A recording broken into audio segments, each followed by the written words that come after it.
Hello everyone, welcome to another SSCAIT report. This is Choboswaggins, aka Jealous from Team Liquid, and today we'll be doing a handful of recommended games from the SSCIT Discord channel. You can find the link for that in the description below.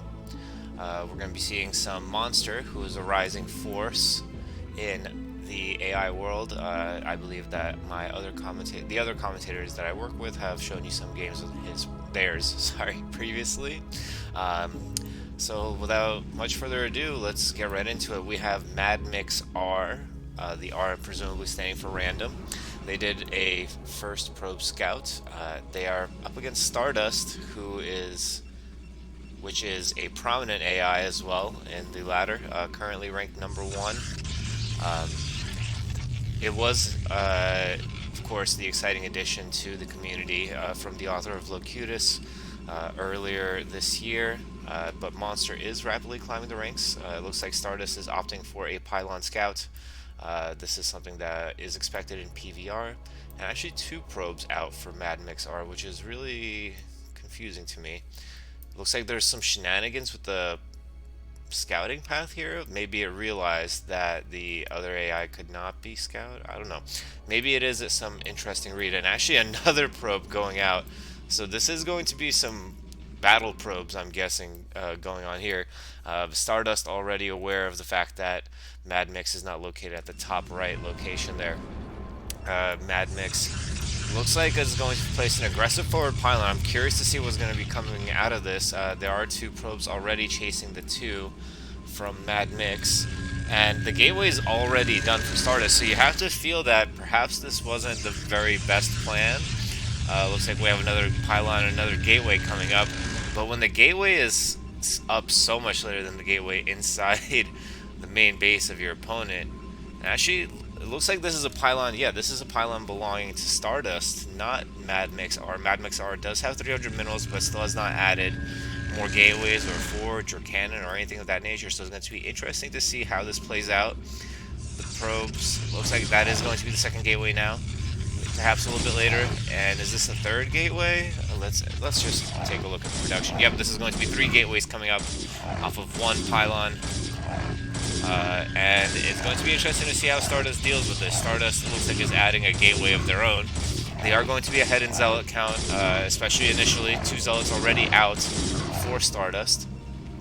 Still running around with the probe is Mad Mix, but finally the probe goes down after being able to place down that second pylon.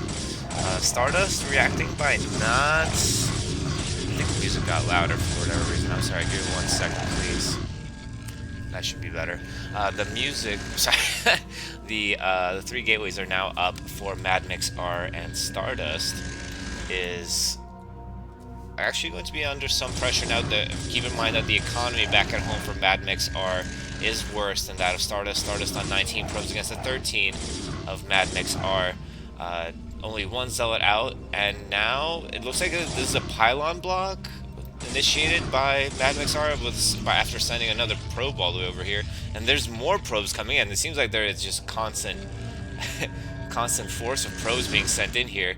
Looks like did it actually wall itself out? No, they can pass, which is interesting.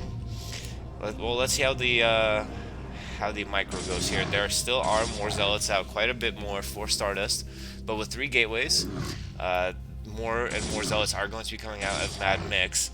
Now the army count comparison is 3, 2, 4, but this Zealot gets trapped. It takes a lot of damage. This one is highly damaged as well. And can't help but feel that the control from Stardust is simply overpowering the greater production capacity of its opponent here. These Zealots intelligently keeping these Zealots out, keep consistently running back and forth. Seems like they're utilizing the pylon against the AI that placed it, which is really heads-up play. Interesting Zealot moonwalk there for a moment there, but it looks like this is going to be handled quite nicely. What is the follow-up going to be from Mad Mix R? It looks like not much of a follow-up at all, actually. More probes kind of doing stuff. Zealot going in a random direction, and actually this harassment's actually forced a lot of idle time, a lot of pulled probes. Mineral count is low, supply is still comparable. The army count, though, still continuing to be in Stardust's favor, and it's continuing to use this funneling effect at the entrance to its base. And by the way, in case you weren't aware, this map is Tau Cross. Relatively old map, brought back not too long ago into competitive play, and has been a staple of the scene for many years now. Looks like it's going to be another pylon coming up for our persistent Mad Mix random player. Another probe going down, 16 workers to 22 now. And it looks like these probes, they're constantly struggling to appropriately react to the pressure from the red Protoss. They're continuously trying to glitch their way in and out, but as a result, they're not really mining all that much. And the army count is actually now, looks like it's the same. I'm guessing that 6 of that is inside the gateways, or at least 4 more. So still not over by any means. The Cybernetics core is up for Stardust, but not enough gas to make a Dragoon. And what's this? Look at this. The pressure from the Zealots is causing the probes to just wait. There was no resources collected throughout that time, and supplies have evened out. This probe glitching out and this behavior is hurting Stardust, who was definitely the expected winner here, quite a bit. This Zealot gets trapped by these 3 over here, taking a lot of damage, going down, and now the army is firmly in Mad Mix's favor. Somehow the pressure from this Zealot and the Zealots coming in from this side have put Stardust in almost a stalemate-y situation, and well, technically it might be a lost situation, but the probes, they were just never sure about when they could safely mine. Feeling that the answer is never, they consistently waited for a moment to do this spreading, glitching of probes using Mineral Walk and expansion from overstacked units, and they do clean up a lot of Zealots. The Dragoon is out, but you can't help but feel that this damage is not slowing down, and the probes unable to mine have made Stardust unable to produce more units. 1 gateway went down here. It did make 3 gateways of its own, 3 gateways from Mad Mix, still up and running. More pylons in this base, definitely much more than it has at its own base. There seems to be some confusion going on here as well. Looks like 1 Zealot was sent back to take care of that probe there. And now a pylon, I believe, went down for the orange player. And this, even with the Dragoon and probe micro being this far down and the gateways, the production so close to your base, it would take some godly level micro for this attack to be held. And is this another gateway? It is indeed another gateway. 4 gateway Zealots in your face, in your base, are going to be, looks like it's going to be enough to take down the #1 AI on the ladder. Some really, really unconventional play, very far from optimal. It's a play that you have to feel that it shouldn't work, but if we've learned anything from Bisu, who did a similar horror gate strategy in Pro League against a Protoss player who retired shortly thereafter, even professional players, and in this case professionally made AI, or at least very high level AI, can get tripped up by such tactics. There is a bit of pushback now. The Zealot count inside the main base of Stardust is decreasing. The Dragoon count is rising as well. I'm missing how he's able to get that gas. Actually, it looks like he has had the gas for a while. It's the probes, the minerals that are the limiting factor on the production. The micro is solid. The Zealots are going down, but so are the gateways, it should be noted. Gateway count is low. Production of Zealots is constant. Worker count now almost double and in favor of Mad Mix. It's truly incredible to see how this went so wrong so quickly for Stardust after what seemed like a hopeless attempt at a cheese by Mad Mix. Truly, truly fantastic play from Mad Mix here to pull off this strategy and to apply pressure to the probes in a way that kept them glitching over and over and over again. Now the probes are going down.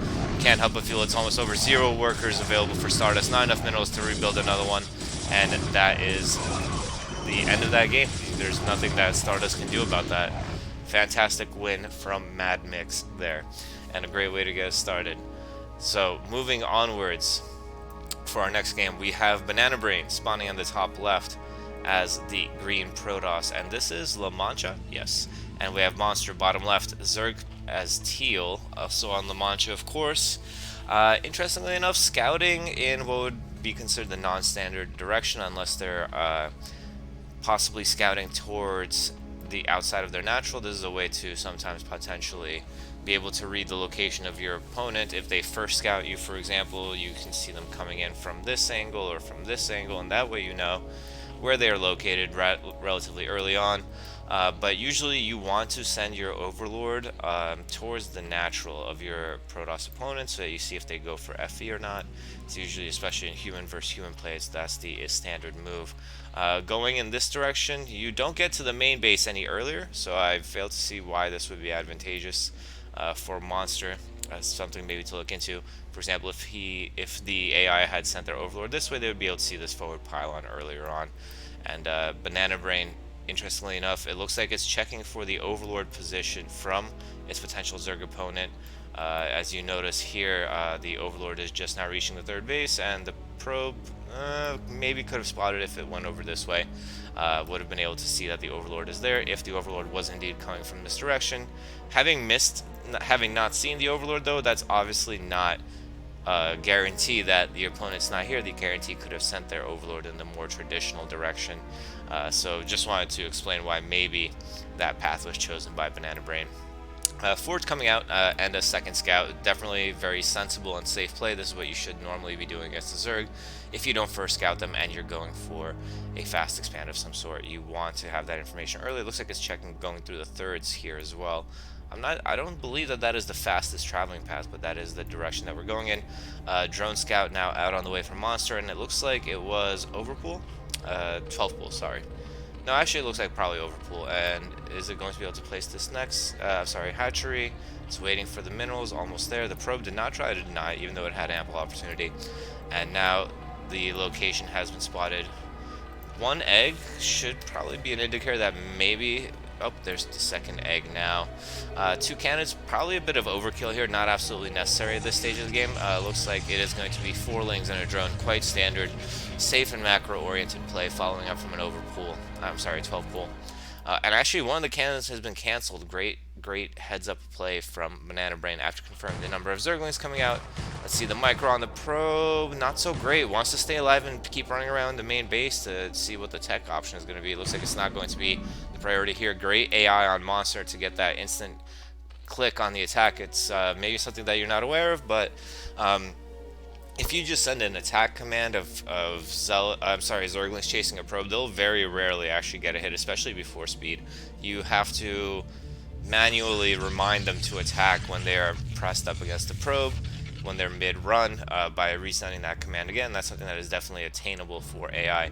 Pulling a drone with gas in its hands, looking maybe to build a third hatchery, I don't like this move. This is something that's been brought up in the Discord, is the fact that Monster in general does not seem to have the greatest gas management.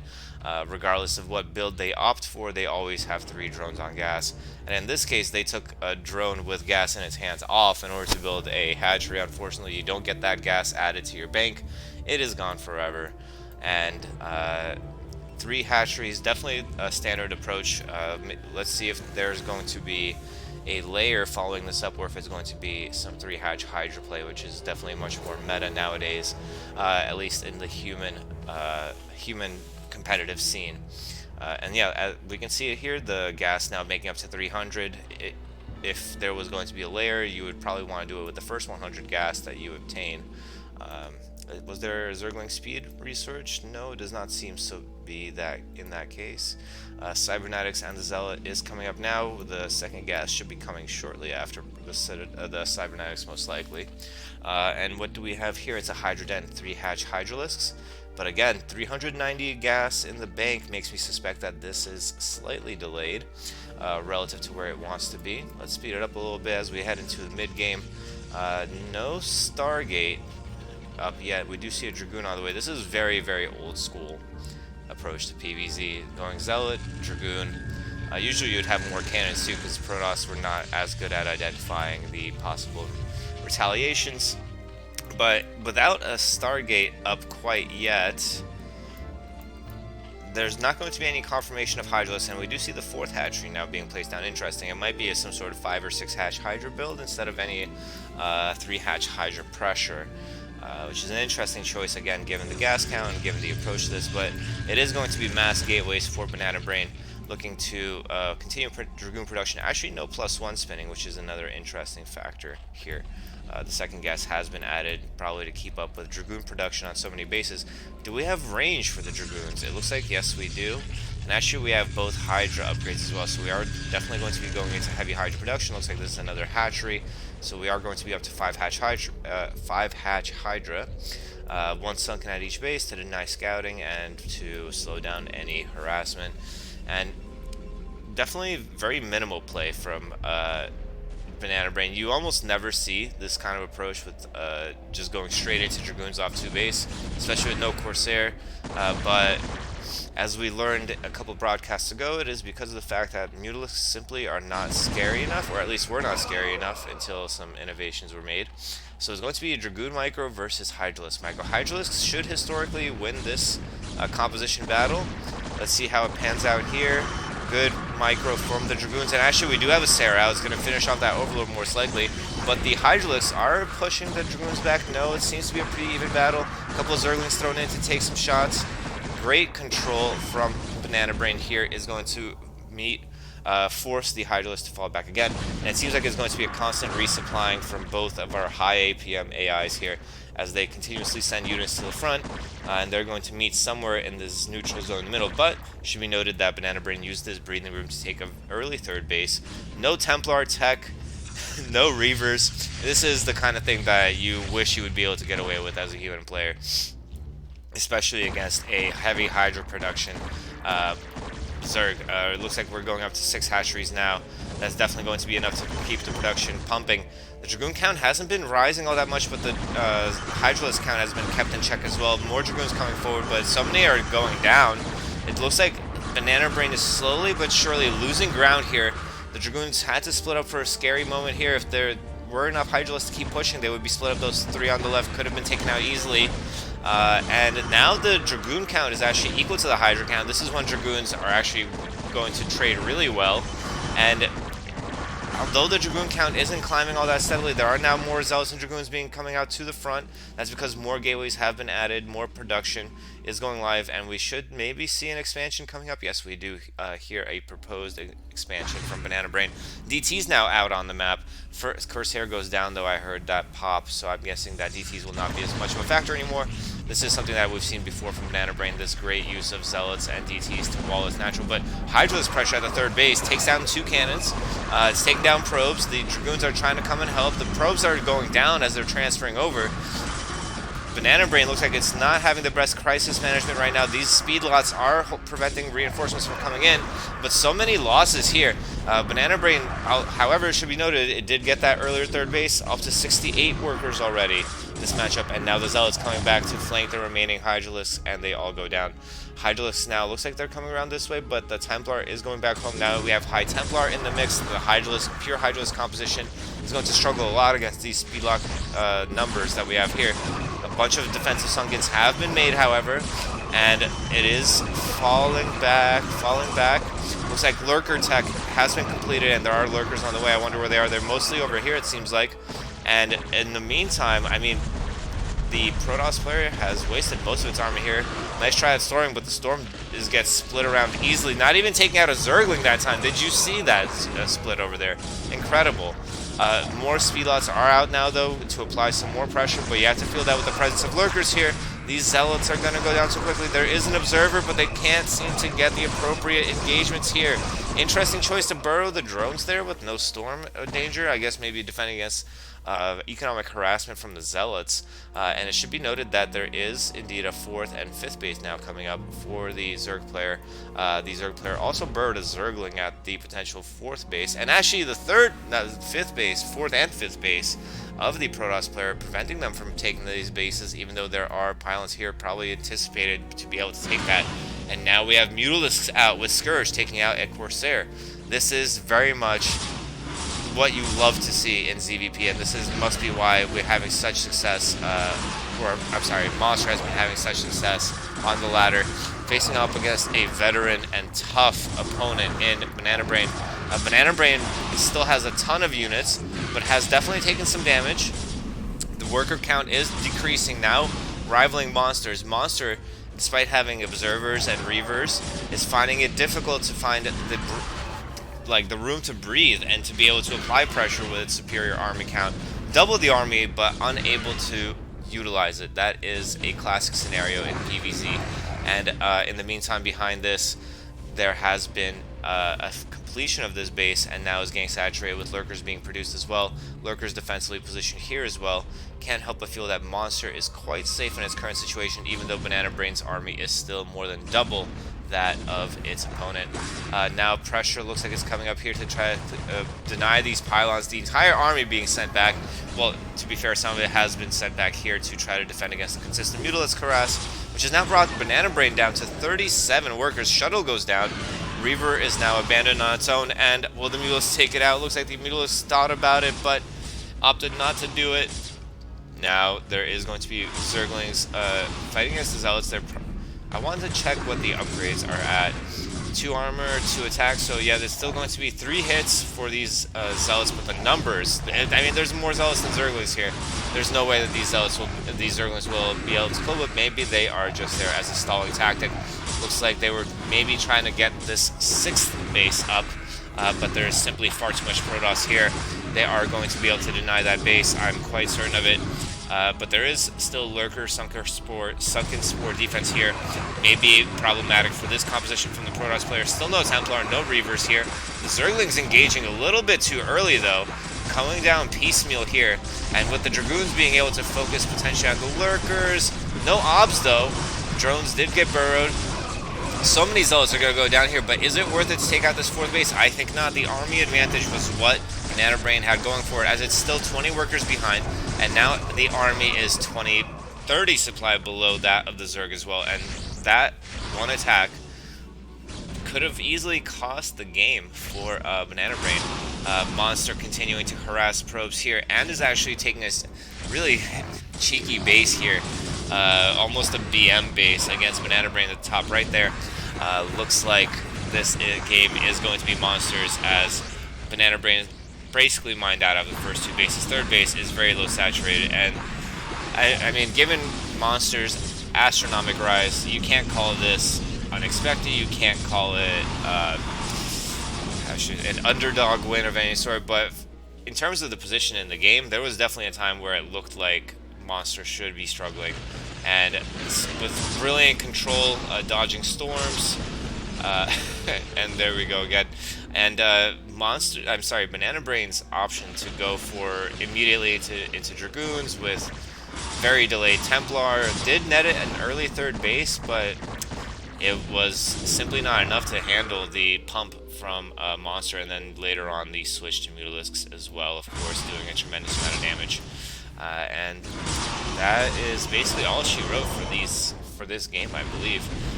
Banana Brain goes down to Monster, and Monster continues their climb up the ladder rankings.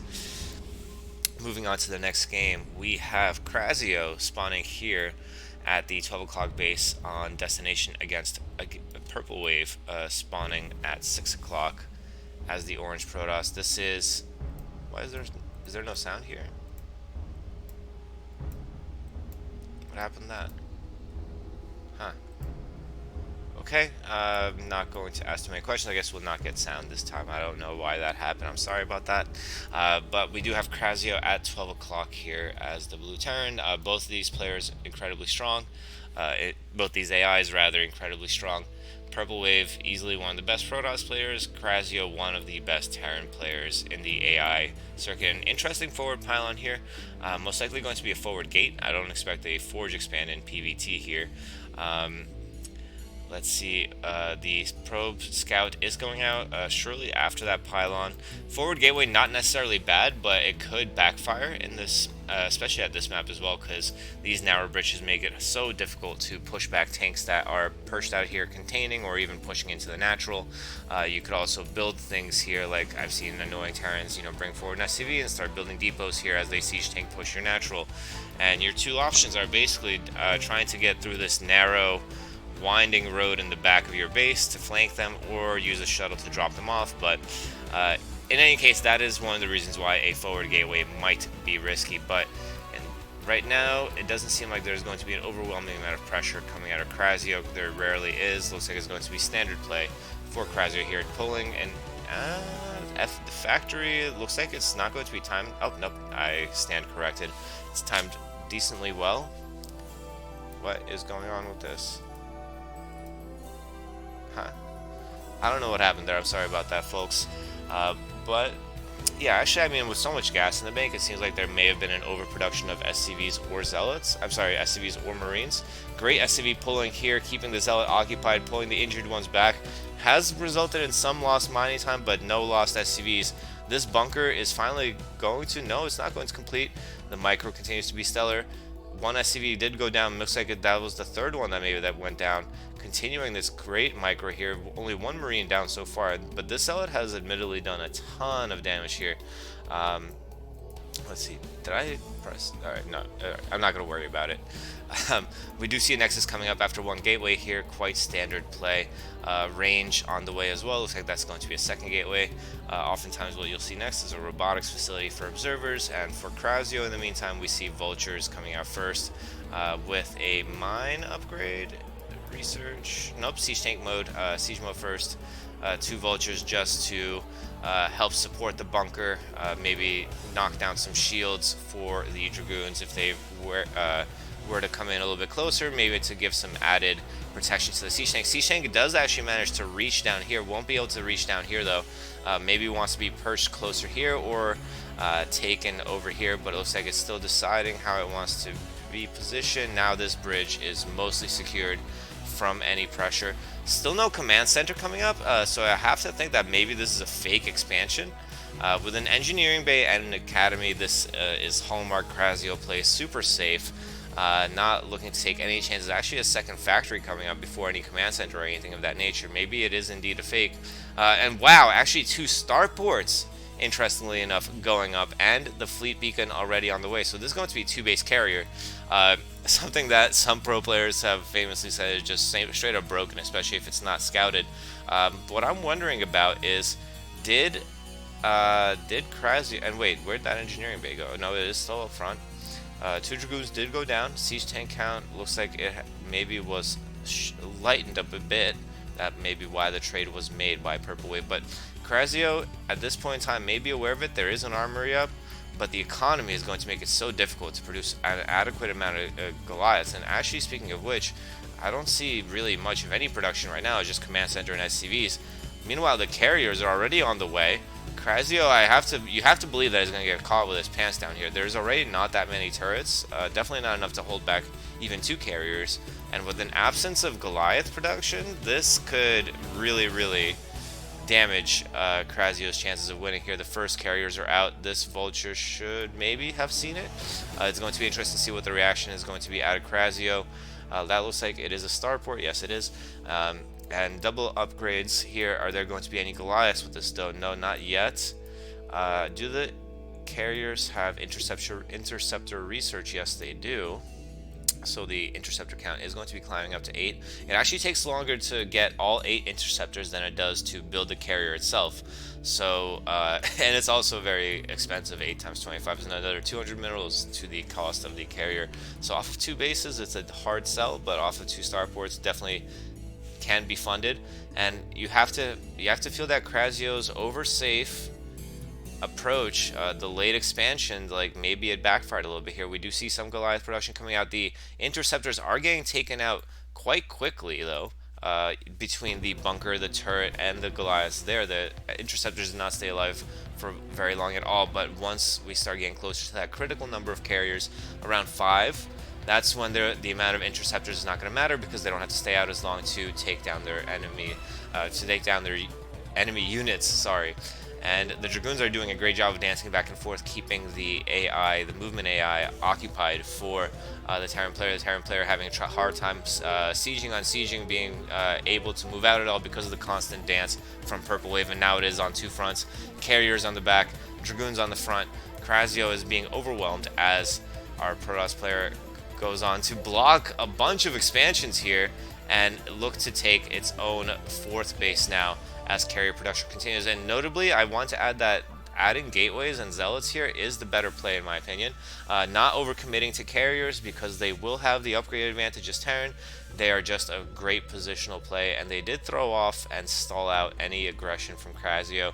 It's keeping them pinned to 2 bases, forced a lot of additional turrets to be made, while map control has been ceded almost entirely to the Protoss player that has taken all the bases. So definitely a very great build to pull off against someone who may be a little bit too safe in Krasio. So props to Purple Wave on that.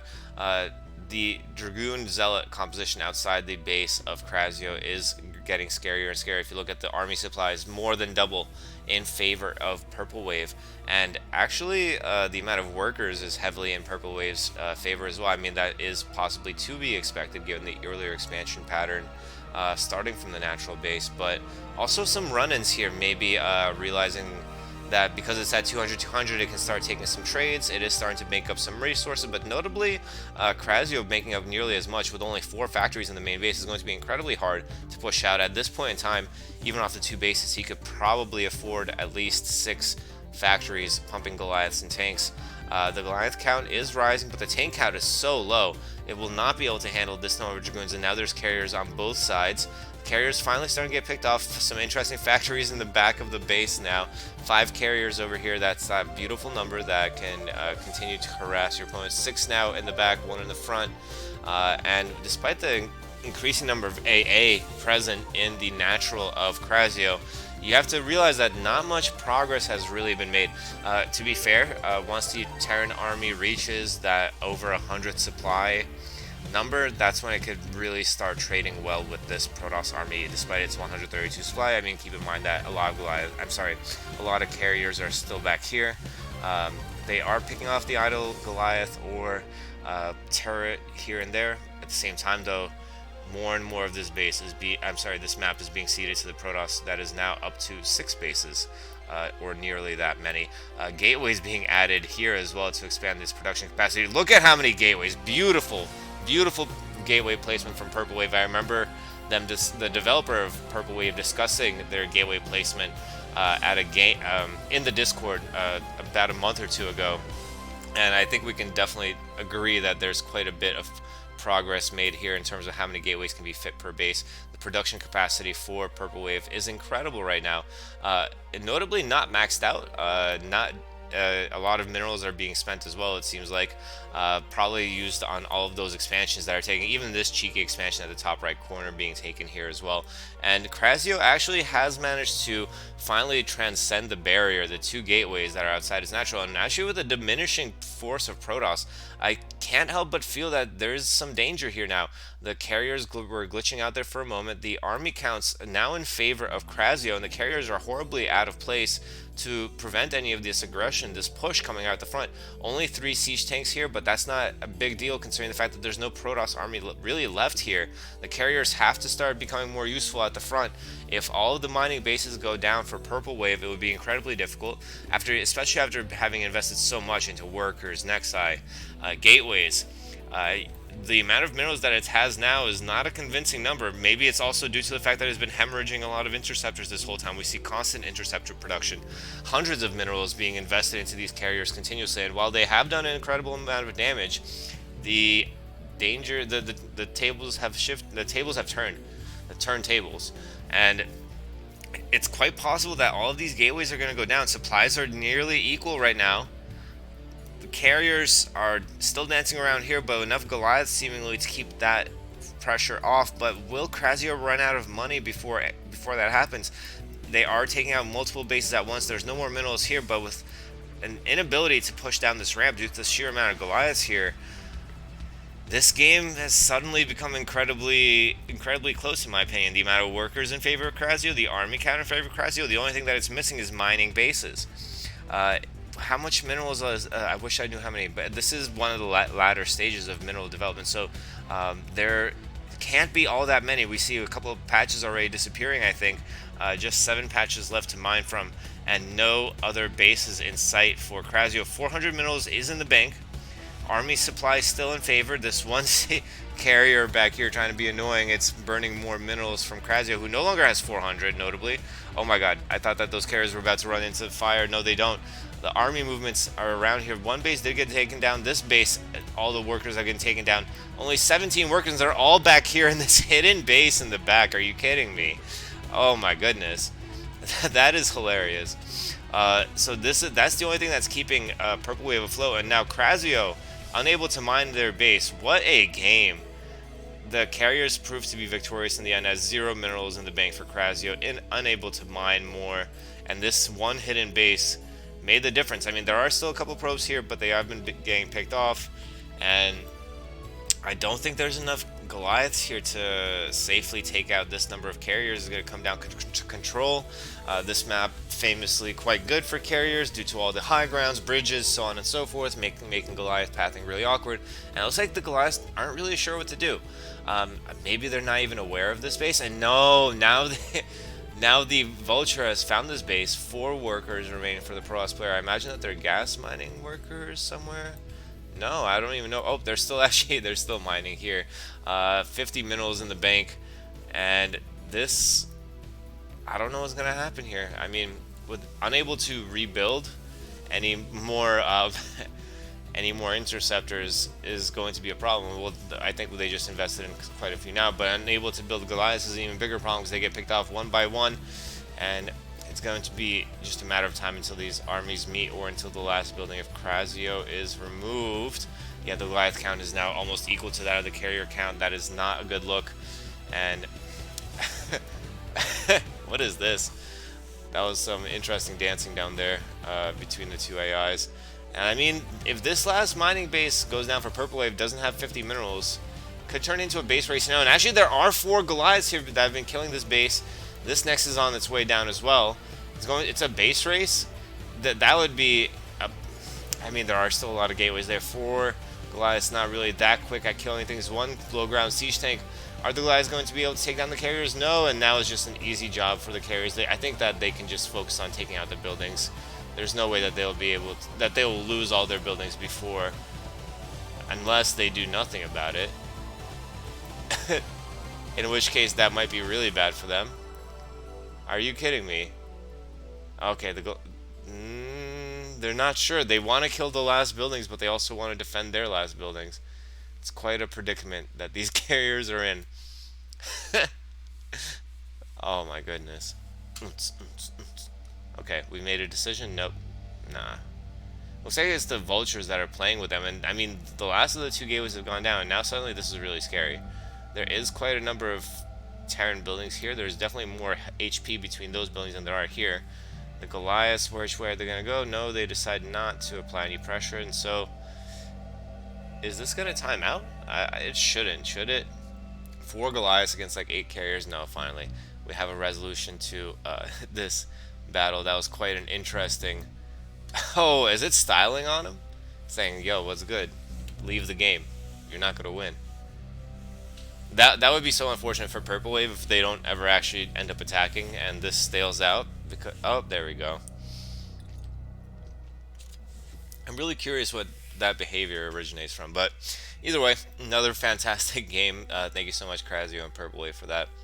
Moving on to the next one, we have Monster spawning at the top right of Circuit Breaker as the Purple Zerg, and we have Purple Wave yet again spawning in the bottom left as the White Protoss. Now, cross positions makes the game a little bit more fair. I feel like it's difficult in some positions sorry, I said Circuit Breaker, I meant Andromeda. I got a little confident in my read there. Andromeda, old school map for sure, had some fantastic PVZs on it. It is going to be Forge Fast Expand with a potentially suspicious Forge placement. I guess Forge, Gateway, Cannon, that's really awkward though. And the cannon into the front is actually really awkward as well, so this could get pummeled down by some Zerglings, but it looks like they opted to go 2 cannons instead.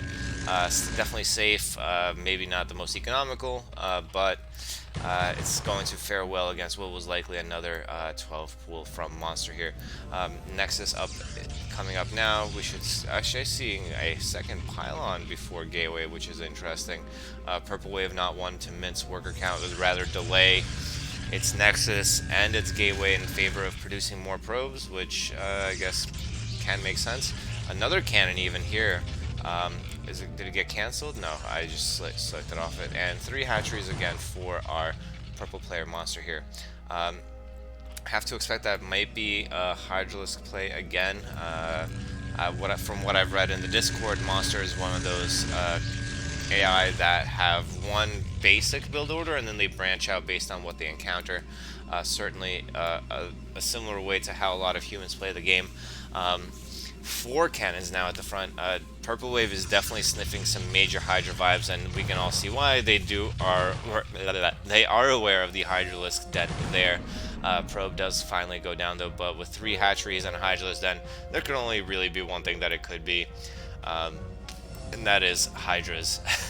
So another probe I saw went out for Purple Wave. Looks like they might be trying to apply some pressure, maybe verify. Yep, they verified the sunken. They saw the Hydralisk as well.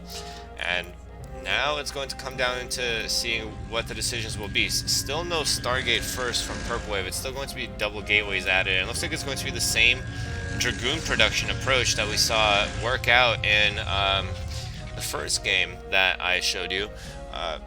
Excuse me. This Dragoon unfortunately did get stuck. A little bit awkward there.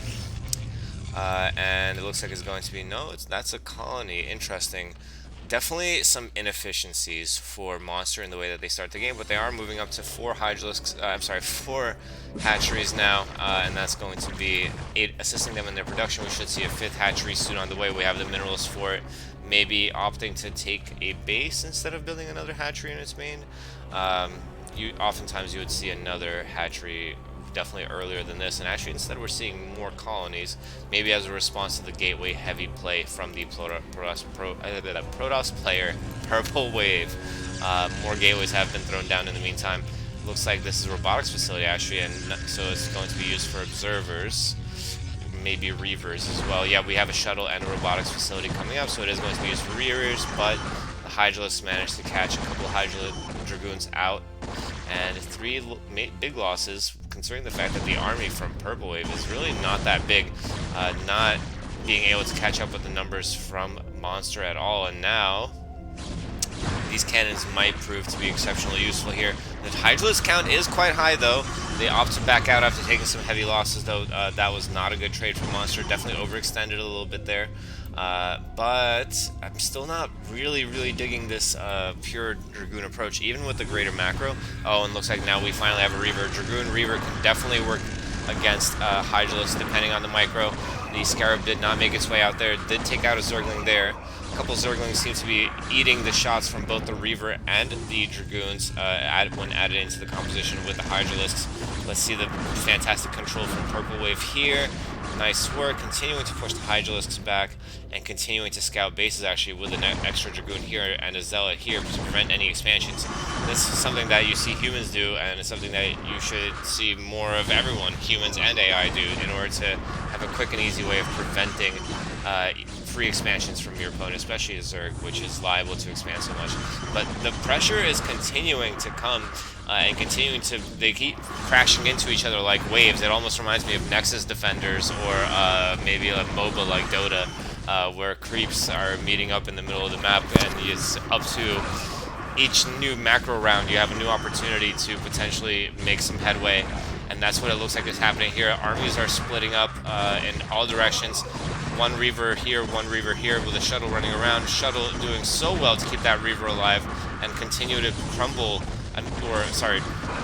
continuing to hamper the ability of Zerg to get that lethal Hydralisk count.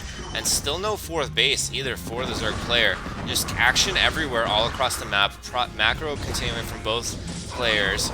Army supply firmly in Purple Wave's advantage, as is the worker count, but that was the situation in game 1 too. It's going to be interesting to see if there's going to be any ability at coming back. There are 3 Reavers now with 2 shuttles. And the Hydralisk count is still not enough, and as the Reaver count grows, you have to start feeling concerned for the Zerg player here. 65 supply against 146, this is not normal numbers, even in this matchup, and can't help but feel that maybe the overinvestment in Sunkens instead of hatcheries earlier on I mean, there is quite a number of hatcheries now, but it's definitely a little bit too late, I believe, with this many Reavers in a relative choke point. With adequate support, could be incredibly lethal against a Hydra Zergling composition. I mean, to be fair, there are only 3. No, now there's 0 Dragoons. All it takes is a sufficient mass to run out there and take down this base. But actually, this base has been the focus of the Protoss player. And now another shuttle coming forward, maybe with another Reaver. It's going to be interesting to see. The Reavers keep running in and out, but the Sunkens are actually being able to hold them back. Massive Reaver shots here. Is this finally going to be the end? With 5 Reavers at the front, you have to think that this might be enough to finally end it, but no. With lurkers here, we're going to have to wait for observers. With the constantly falling support for the Reavers, the Dragoons going down so relatively easily to the Sunken Zerglings and lurkers.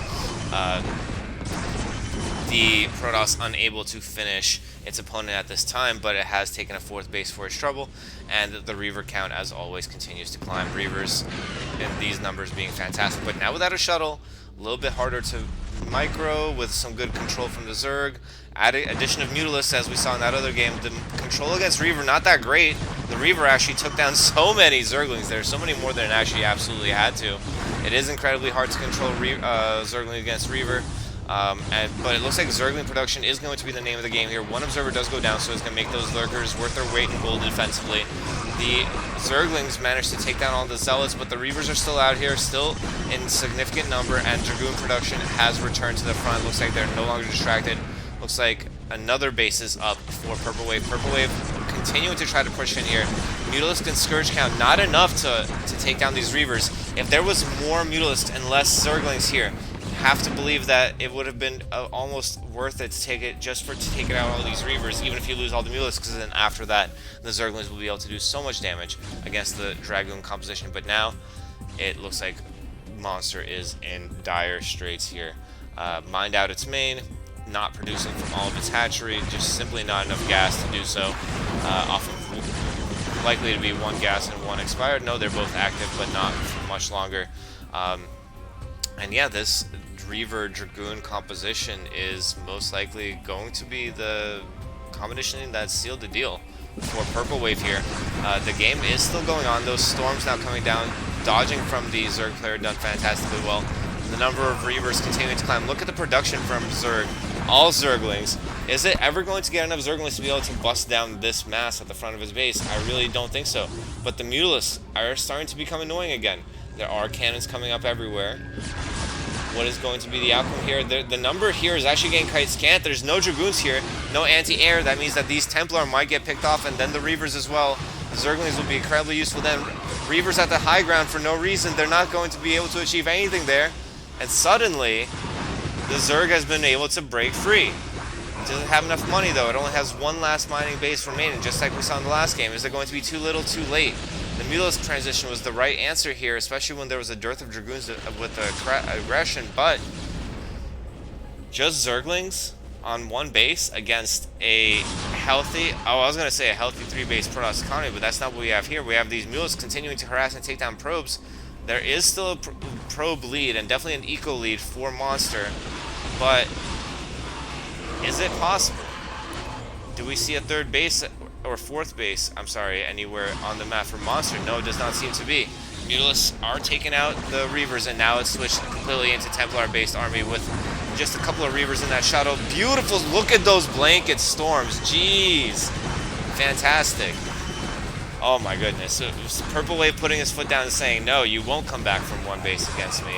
And with only 3 mineral patches left with like 45 workers on them, you have to believe that this might be authoritative. I mean, the Mutalisks are still doing such a tremendous job of keeping the economy difficult for Purple Wave, but with 74 probes and like almost never falling below that number, this might be Zerg's last hurrah here.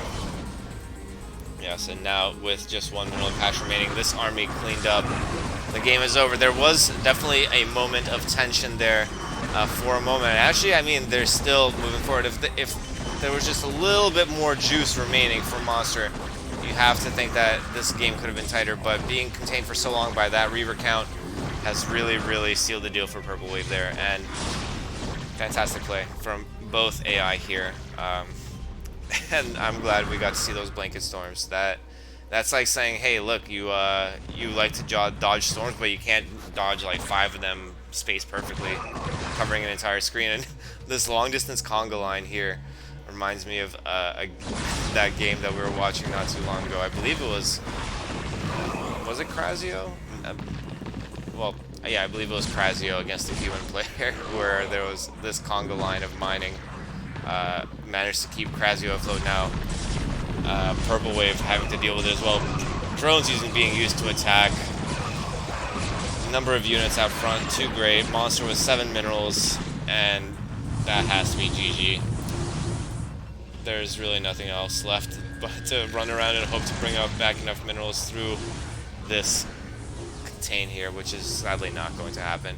200 supply. The move out is sure going to be soon for the win.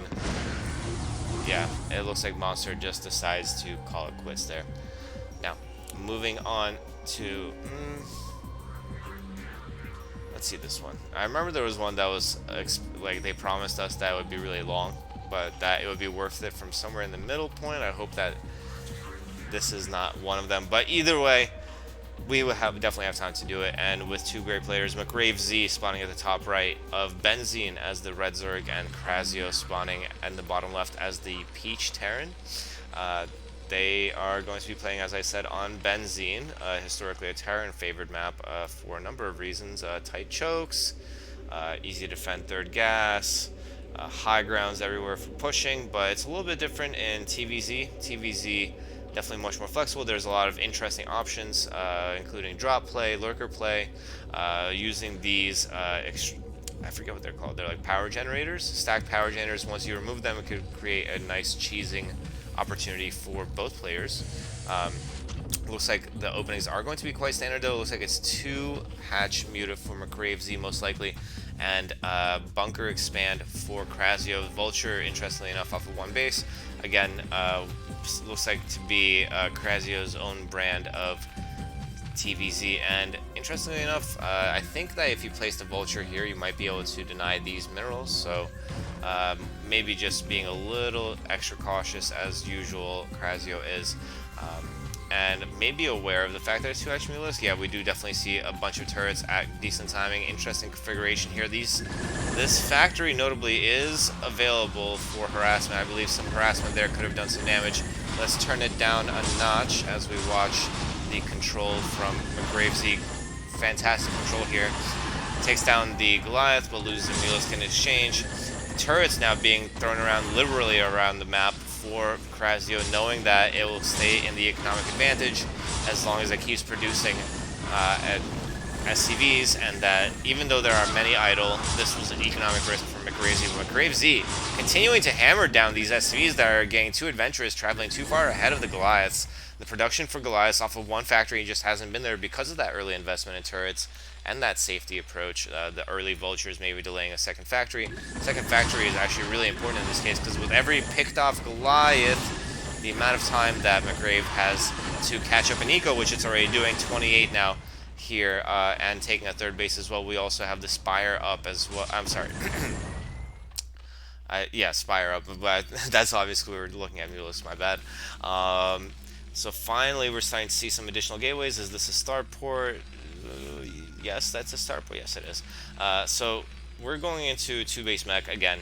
We saw Crazio almost pull off a miracle victory on Destination as a result of this campy 2 base safe play, where eventually with good control, finally being able to amass a certain kind of numbers, it was able to move out. The question is it going to be early enough in order to make up for its early losses and the amount of time that McRave Z now has to catch up in worker count and production. 36 to 41 workers. Supplies are in favor of McRave Z, which is quite unusual at this juncture in the game, especially after 2 hatch mutalisks. The mutalisk count going really high. Looks like it's going to be an all-in mutalisk play. 2 stacks of mutalisks, it looks like, at least there. Let me see what the army count is. Yeah, 20 mutalisks here. Definitely 2 stacks worth, and I wonder what this is for. Why would you decide to shoot that? I don't know. Interesting. Valkyrie's now out. Excuse me. these turrets are not going to last long. Wow, look at that spread.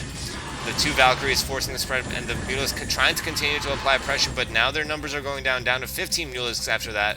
And that was in exchange for about 2 turrets and 1 Valkyrie, so you have to think that maybe the timer on Mulisk efficacy is going down, especially with the addition of those Valkyries. The Goliath count is also huge as well. At this point, a human player might consider switching to Hydra Muta in order to be able to more adequately combat this AA-driven force from Terran. You may consider going to Lurker to try to contain for a little bit. Most likely, though, it would be taking more bases and idling Hydralisks. Zergling Mutalisk not going to be that great against this number of Goliaths and Valkyries, and Krasio using the opportunity to move out and take the 3rd base, recognizing the fact that it is in a safer position. Mutalisk running in so risky. Even with such good splitting mechanics, they're not taking that many good trades. Now there's 12 Lurkers somewhere on the map and 12 Mutalisks. The Lurkers have to engage really, really well here.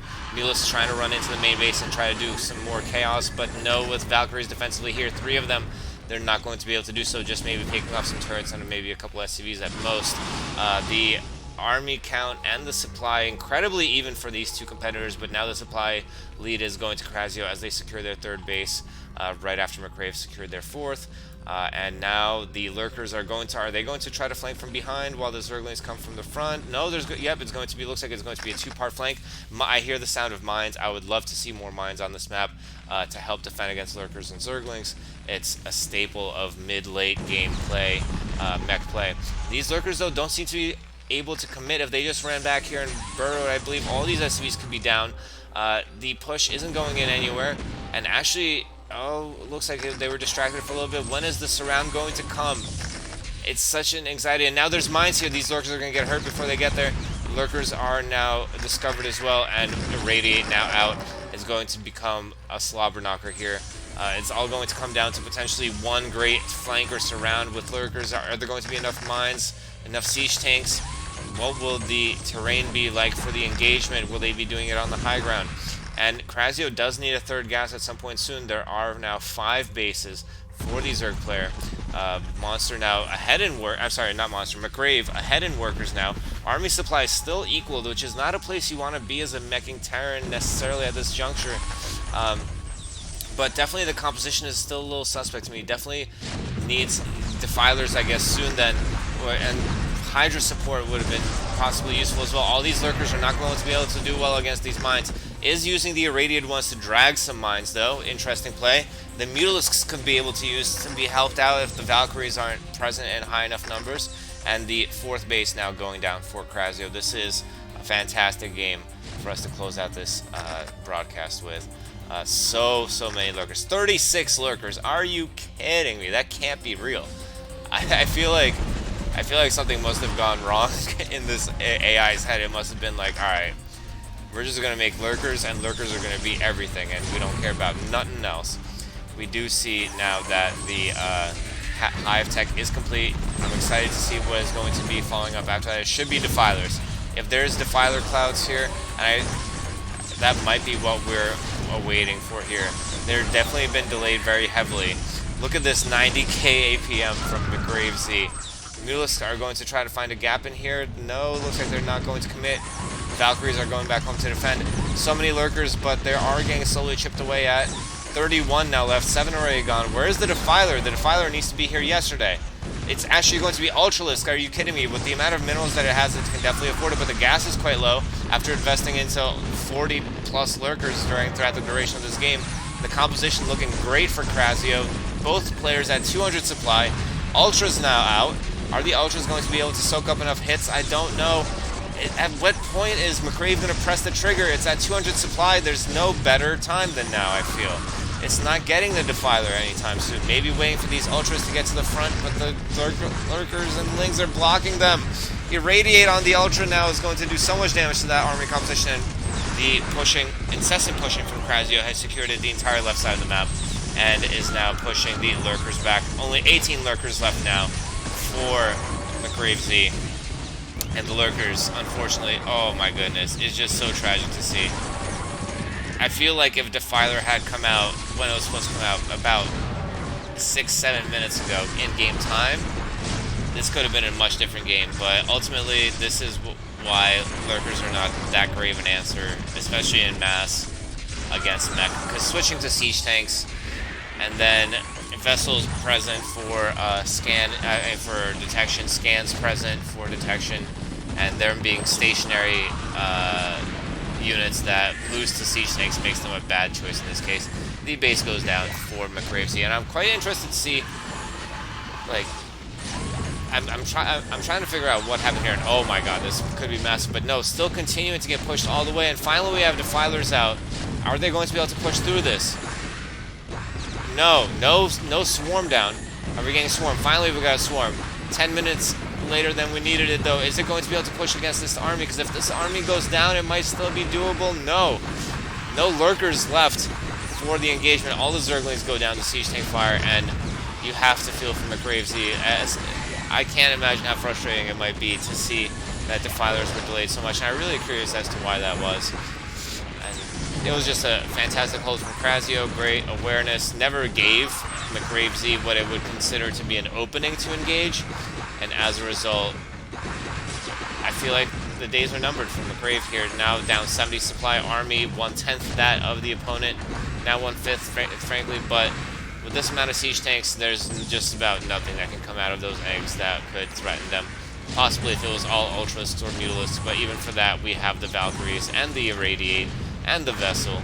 And there are expansions, there are bases that have come up elsewhere, but they have not started turning a profit, as notably these two. These two do have production here, but like I said, there's just not. It seems to be that there's nothing that can come out of these hatcheries that can stop this force of siege tanks, vessels, and Valkyries. That's really all there is to it. Only 2 Ultras on the way, a bunch of Zerglings still. Looks like they're trying to get up to a critical number, but now that they're at the bottom of the ramp, I really can't feel, but there's no exit. Oh my god, there's going to be so many dead drones. Yeah, I think they just all popped under these. There was like 40 drones that died or something. Jeez. Oh god, it's painful to watch. Maybe it glitched out. I don't know what to say, but there was definitely some shenanigans going about with those 38 lurkers. It was quite a sight to see. And yeah, but Krasio is going to take down all the tech that is available here at this base. Now down to not even layer tech, hatchery tech is the the Zerg player, and there's really just nothing that can be done. Starports. Are they going for battle cruiser now? Is that the transition? That looks to be the move. Base is getting taken down, and there's really just nothing left. Not even much mining left for McRavesy, and that just about completes our broadcast for today. Thank you everyone for submitting your replays, for tuning in. This has been Chobo Swaggins, aka Jealous from Team Liquid, and this has been another SSCAIT report. Stay tuned for further reports, further broadcasts, further news. You can also feel free to join us at Discord, that is referenced at the bottom, so that you can talk to the bot authors, ask any questions, speak to some of the community members that we have, and yeah, that's about it. Thank you guys so much. I hope you guys have a wonderful day. Stay healthy and stay safe. Take care.